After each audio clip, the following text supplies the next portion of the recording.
नमस्कार दोस्तों, मेरा नाम है प्रदीप चौहान। बात समझनी है तो पूरी सुननी होगी। दोस्तों, वो दौर भूले तो नहीं जब आपसे घंटियां बजवाई गई थी। वो दौर भूले तो नहीं जब आपको दिए जलाने के लिए, रोशनी करने के लिए कहा गया था।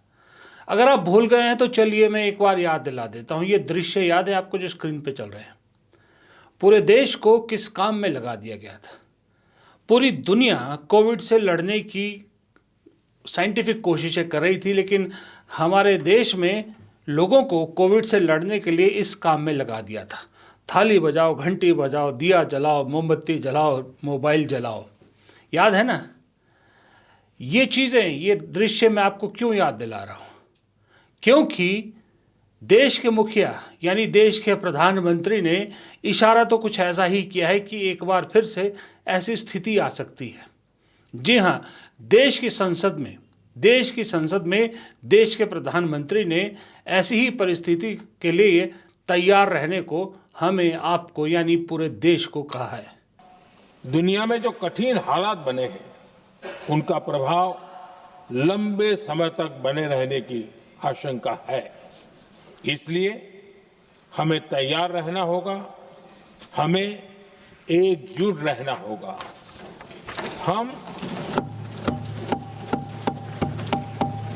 हम कोरोना के समय भी एकजुटता से ऐसी चुनौतियों का सामना कर चुके हैं। अब हमें फिर से उसी तरह तैयार रहने की आवश्यकता है। धीरज के साथ, संयम के साथ, शांत मन से हमें हर चुनौती का मुकाबला करना है। जी हाँ, मैंने कहा था ना, ये मैं नहीं कह रहा, कोई और नहीं कह रहा, मोदी जी कह रहे हैं कि तैयार रहिएगा। क्या फिर से देश को उसी स्थिति की तरफ धकेला जा रहा है? इस युद्ध को, ईरान अमेरिका इजराइल युद्ध को शुरू हुए तो कई दिन हो गए हैं। प्रधानमंत्री को आखिरकार इतने दिनों बाद आज दिल किया या आज मन बना कि देश को बताऊं हालत क्या है। ठीक सदन में आने से पहले प्रधानमंत्री कैबिनेट बैठक करते हैं। ये अलग बात है कि उस वीडियो में आवाज़ को बंद कर दिया जाता है, जबकि मौन प्रधानमंत्री का लेबल मनमोहन सिंह पे लगाते हैं, लेकिन मोदी जी के इस वीडियो में कोई आवाज़ नहीं आ रही। क्या वजह है कि पहले कैबिनेट में ब्रीफ करते हैं मोदी जी और उसके बाद सदन में आके 25 मिनट का भाषण देते हैं? कभी सुना है मोदी जी सदन में 25 मिनट बोले? जो मोदी जी 1 घंटा 1.5 घंटा आराम से बोलते थे, वो सिर्फ 25 मिनट बोले, और ना किसी पूर्व सरकार को, ना नेहरू को, ना गांधी परिवार को, ना कांग्रेस को कोसा। चेहरे पर साफ झलक रहा है। आप कैबिनेट बैठक के दृश्य देखिए, चाहे सदन में मोदी जी के भाषण को देखिए, चेहरे पर साफ झलक रहा है कि मुसीबतों का पहाड़ बहुत बड़ा हो गया है। मोदी जी को समझ में आ रहा है कि चीज़ें आसान नहीं होने वाली है। कुछ ही दिनों बाद भारत में, देश में उनके खिलाफ बहुत बड़ी एक, यूँ कहें, नाराज़गी दिख सकती है, क्योंकि मुसीबत आने वाली है। इसीलिए मोदी जी ने सदन में अपनी बात रखने का फैसला किया। लेकिन बात तो क्या रखी, स्थिति तो क्या साफ हुई? इतना ज़रूर है कि देश को एक चेतावनी दे गए कि कोविड जैसी स्थिति फिर से हो सकती है, तैयार रहिएगा। क्या इस बार देश सचमुच में तैयार है? और सबसे बड़ा सवाल, कोविड जब आया था वो ह्यूमन एरर था या कुछ भी था? उसमें भारत क्या दुनिया की किसी सरकार की कोई गलती नहीं थी। वो एक वायरस था जो पूरी दुनिया में फैला। लेकिन इस वक्त जो स्थिति आ रही है, इसके लिए जिम्मेदार सिर्फ और सिर्फ सरकारें हैं। जिस देश में इसकी वजह से मुसीबत आई, जिस देश ने समझदारी से काम लिया, उस देश को ये मुसीबत नहीं झेलनी पड़ रही। चीन को नहीं झेलनी पड़ रही, रूस को नहीं झेलनी पड़ रही, और श्रीलंका को नहीं झेलनी पड़ रही। क्यों? क्योंकि वहाँ की सरकारों ने वक्त रहते सही डिसीजन लिया, लेकिन हमारी सरकार ने ऐसा नहीं किया। इसलिए अब हमें तैयार रहने को कहा जा रहा है। दूसरी तरफ मज़े की बात देखिए, प्रधानमंत्री ने सदन में आने का दिन वही चुना जिस दिन leader of opposition Rahul Gandhi सदन में नहीं थे। राहुल गांधी का 4 दिन पहले प्रोग्राम अनाउंस हो चुका था कि वो आज गुजरात में होंगे, वहाँ पर आदिवासियों के सम्मेलन में वो शामिल होंगे और प्रधानमंत्री का सुबह प्रोग्राम आता है कि आज वो सदन में अपनी बात रखेंगे। वो जानते थे कि राहुल गांधी अगर सदन में होंगे तो राहुल गांधी बहुत से सवाल उठाएंगे। प्रधानमंत्री मोदी की हर बात की बाहर आके मीडिया के सामने कलई खोलेंगे, क्योंकि राहुल गांधी तो पहले ही कह चुके हैं कि ये जो युद्ध में जो भारत का स्टैंड है और जो मोदी जी जिस तरह से ट्रंप के आगे और इजराइल के आगे झुके हुए हैं, उसकी वजह से इस देश को मुसीबत का सामना करना पड़ेगा। राहुल गांधी आज नहीं, 3 हफ्ते 4 हफ्ते पहले बोल चुके हैं। आज राहुल गांधी नहीं थे सदन में तो मोदी जी पहुंचे। वो नहीं चाहते थे कि उनसे सदन के अंदर भी कोई सवाल पूछे जाए, कोई विरोध प्रदर्शन हो, इसलिए उन्होंने आज का दिन चुना। लेकिन राहुल गांधी ठहरे राहुल गांधी। उन्होंने गुजरात से ही अपनी बात कह दी। राहुल गांधी ने कह दिया कि दरअसल मोदी जी में दम है ही नहीं कि वो ट्रंप के खिलाफ एक शब्द भी बोल पाए। इधर प्रियंका गांधी ने सदन में कहा कि कांग्रेस पार्टी चैलेंज देती है कि इस मुद्दे पर, जिस मुद्दे पर, इस क्राइसिस पर प्रधानमंत्री अपनी बात रख के कोई नई बात नहीं बोली, पुरानी बातें बोल गए, इस पर डिस्कशन होना चाहिए।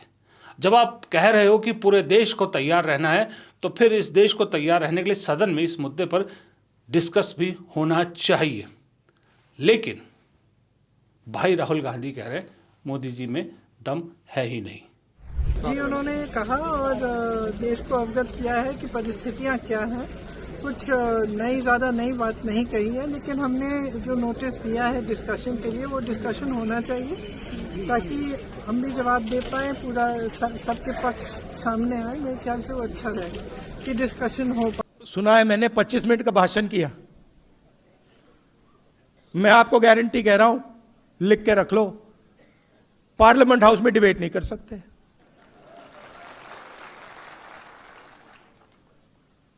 कॉम्प्रोमाइज हो गए।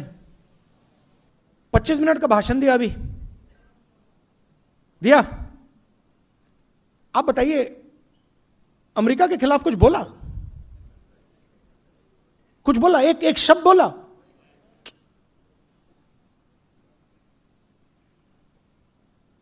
% कंट्रोल में है। इस मोदी जी के आज की बात पर एक बयान और मैं सुनाना चाहूँगा आपको। वो बड़ा इंटरेस्टिंग है, बहुत सही बात उन्होंने बोली। वो है संजय सिंह, आम आदमी पार्टी के सांसद। एक बार उनकी बात भी सुन लीजिए। देखिए, संकट तो उनके द्वारा लाया गया संकट है ना, ये मोदी संकट है।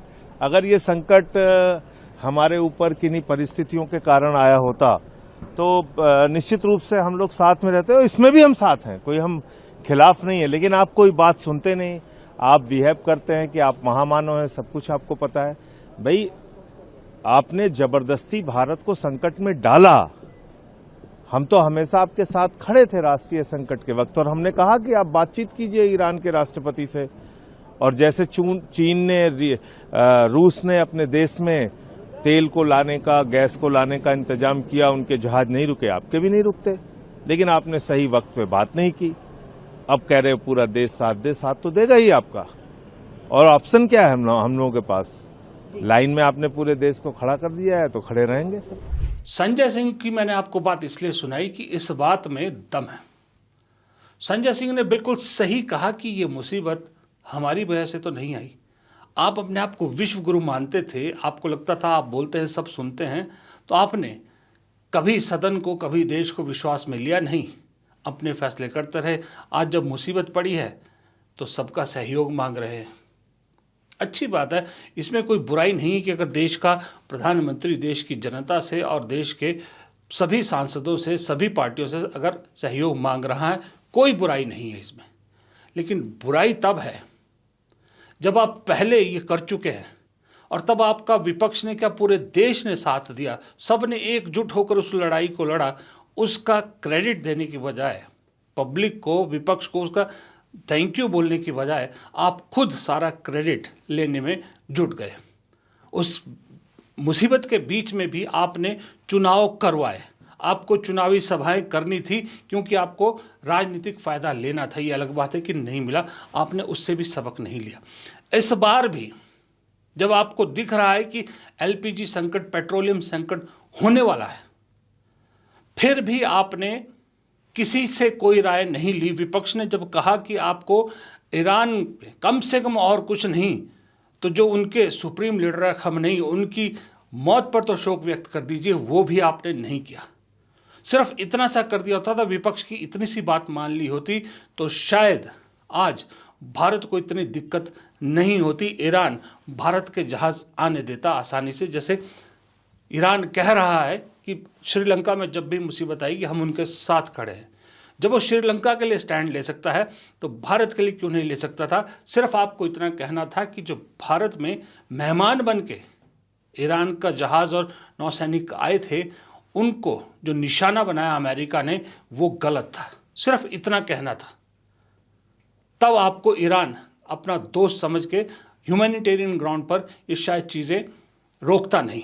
श्रीलंका ने क्या किया? श्रीलंका ने उस जहाज़ को रेस्क्यू करने की कोशिश की, उसमें जो बचे उनको सहारा दिया। सिर्फ इतना ही किया ना। आज ईरान कह रहा है श्रीलंका के लिए सब कुछ मेरा खुला है, सब रास्ते खुले हैं। भारत जैसा देश और श्रीलंका जैसे देश में कितना फ़र्क है। भारत में जहाँ 140 करोड़ लोग रहते हैं, यहाँ कितनी ज़रूरत है रोज़ पेट्रोलियम पदार्थों की, चाहे वो पेट्रोल हो, डीजल हो या गैस हो। श्रीलंका में शायद एक महीने में उतनी ज़रूरत नहीं हो जितनी पर डे यहाँ भारत को पड़ती है। फिर भी आपने अपने दो सनकी दोस्तों की दोस्ती निभाने के लिए अपने पुराने सहयोगी ईरान को दरकिनार कर दिया। कांग्रेस ने आज भी कहा, कांग्रेस ने आज भी प्रेस कॉन्फ्रेंस की, पवन खेड़ा ने कहा कि हम ये नहीं कहते कि मोदी जी को ईरान के आगे झुक जाना चाहिए, लेकिन इतना तो ज़रूर कह सकते, इतना मांग तो ज़रूर है कि रीढ़ की हड्डी सीधी रखिए, खुद सीधा खड़े रहिए, किसी के आगे झुकिए मत। कोई इसमें बुरी बात नहीं है, बात बिल्कुल सही है। अगर आपने न्यूट्रल स्टैंड जो भारत की हमेशा से पहचान रही है वो लिया होता तो आज ये मुसीबत ही नहीं आती। आप खुद बार बार राहुल गांधी की हर बात को सच करते हैं, फिर आप कहते हैं कि राहुल गांधी जो है वो देश को भड़काने का काम करता है। अरे देश को भड़काने का काम वो करता है कि आपने कुछ किया, कोई बात कोई और है और वो कुछ झूठ बोल के दूसरी बात करें। वो देश को कैसे भड़का सकता है जो पहले ही बता देता है कि ये होने वाला है और बाद में वो सारी बातें सच निकलती हैं। कोविड के बारे में जब राहुल गांधी ने कहा था, क्या वो देश को भड़का रहे थे? बाद में क्या वो सच नहीं हुआ? डिमोनेटाइजेशन के बारे में राहुल गांधी ने जो कहा था, क्या वो बाद में सच नहीं हुआ? ये अलग बात है कि फिल्मों के जरिए आप उसको जो है वो सही साबित करने की कोशिश कर रहे हैं। अभी यूएस डील के बारे में राहुल गांधी ने जो पहले कहा था वो बाद में क्या सच साबित नहीं हुआ?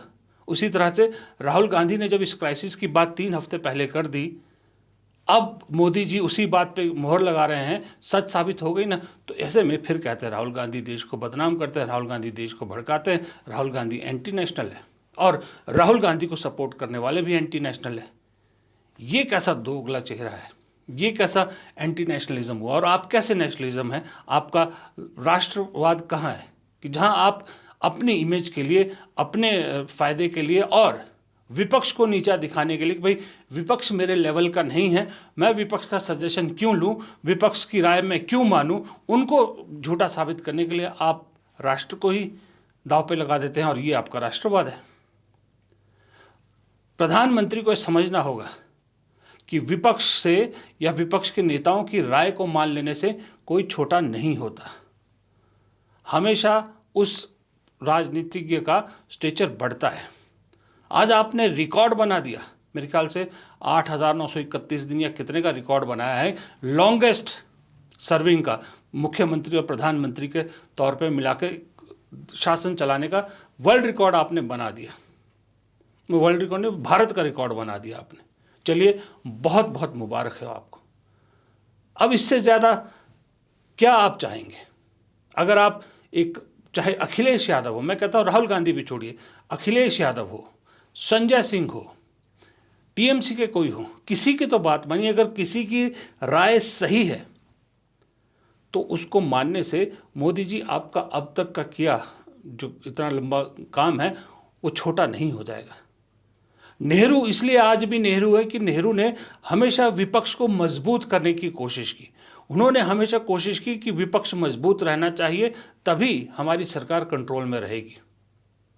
मनमोहन सिंह आज मनमोहन सिंह इसलिए है, क्यों याद किया जा रहा है कि उन्होंने कभी भी अटल बिहारी वाजपेयी को अपने से छोटा नहीं समझा कि विपक्षी नेता अटल बिहारी वाजपेयी है, मैं क्यों राय लूँ, मैं प्रधानमंत्री मेरे स्टेचर के नहीं है, कभी नहीं सोचा उन्होंने। वक्त बेवक्त हमेशा वो अपोजिशन लीडर्स की राय लेते थे, सदन में चीज़ों को डिस्कस करते थे, उससे जो निष्कर्ष निकलता था उसके आधार पर नीतियां बनाई जाती थी। तो आज क्या उससे मनमोहन सिंह का स्टेचर छोटा हो गया या अटल बिहारी वाजपेयी का स्टेचर बहुत बढ़ गया? नहीं ना।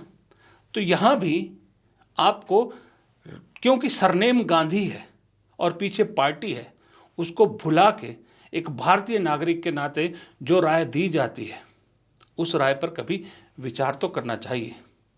लेकिन इस पे मैं आपको बताऊं, इसमें मोदी जी की भी गलती नहीं है। गलती यह है कि एक ही आदमी सारे फैसले नहीं ले सकता, उसके लिए टीम होती है, और टीम होती है वो जो एक्सपर्ट्स होते हैं। मोदी जी के आसपास जितने चहेते हैं, आप उन में से बताइए, जरा नज़र दौड़ाइए, कौन है जो देश की जनता को, देश की राजनीति को, देश की परिस्थितियों को, विदेश नीति, आर्थिक नीति, इन सब को समझता हो। सब आपके चहेते ब्यूरोक्रेट्स, डिप्लोमेट्स हैं। विदेश मंत्री आपका डिप्लोमेट, कुछ नहीं मालूम कि पॉलिटिकल उस पर किस तरह से देश की जो है वो पॉलिटिक्स बदलती है, अंतर्राष्ट्रीय पॉलिटिक्स भी बदलती है, उस हिसाब से विदेश नीति को भी बदलते रहना पड़ता है। और एक जो आप देश ने लाइन पकड़ी होती है, उसी को पकड़कर उसी के आसपास चलना होता है। पेट्रोलियम मंत्री एक डिप्लोमेट, जिसे ज़मीनी हकीकत का कोई पता नहीं है। आपकी वित्त मंत्री वो जिसे ज़मीनी हकीकत का कोई पता नहीं है। आपका गृह मंत्री वो जिसे सिर्फ और इतना पता है कि जोड़ तोड़ गठजोड़ सरकार कैसे बनानी है, बस कुर्सी कैसे मिले पार्टी को, वही आता है। कौन है आपके पास ज़मीनी नेता जो हकीकत जानता हो? कौन है आपका विदेश नीति का एक्सपर्ट जो आपको सही राय दे? जब आपकी खुद की टीम अगर खोखली है तो कहीं सामने से कोई आइडिया आ रहा है तो उसे अपनाइए, उस पर विचार कीजिए। अगर आपको सही लगता है तो उसमें बदलाव करना चाहते बदलाव कीजिए, लेकिन कम से कम देश हित के लिए किसी की बात सुनिए तो सही। और इसी तरह मैं आखिरी में आपसे भी कहता हूँ, आप मेरी बात सुनिए तो सही प्लीज़। या तो मुझे चीप यूट्यूबर्स की तरह शुरू में ही अपील करनी पड़ेगी कि मेरे वीडियोस को लाइक ज़रूर किया कीजिए, शेयर किया कीजिए और चैनल को सब्सक्राइब कीजिए, वरना जिस स्थिति से अभी चैनल गुजर रहा है, जिस तरह से व्यूज़ आ रहे हैं, उस हिसाब से मुझे फिर थोड़े दिनों बाद लगता है यूट्यूब को नमस्ते ना करना पड़ जाए। नमस्कार।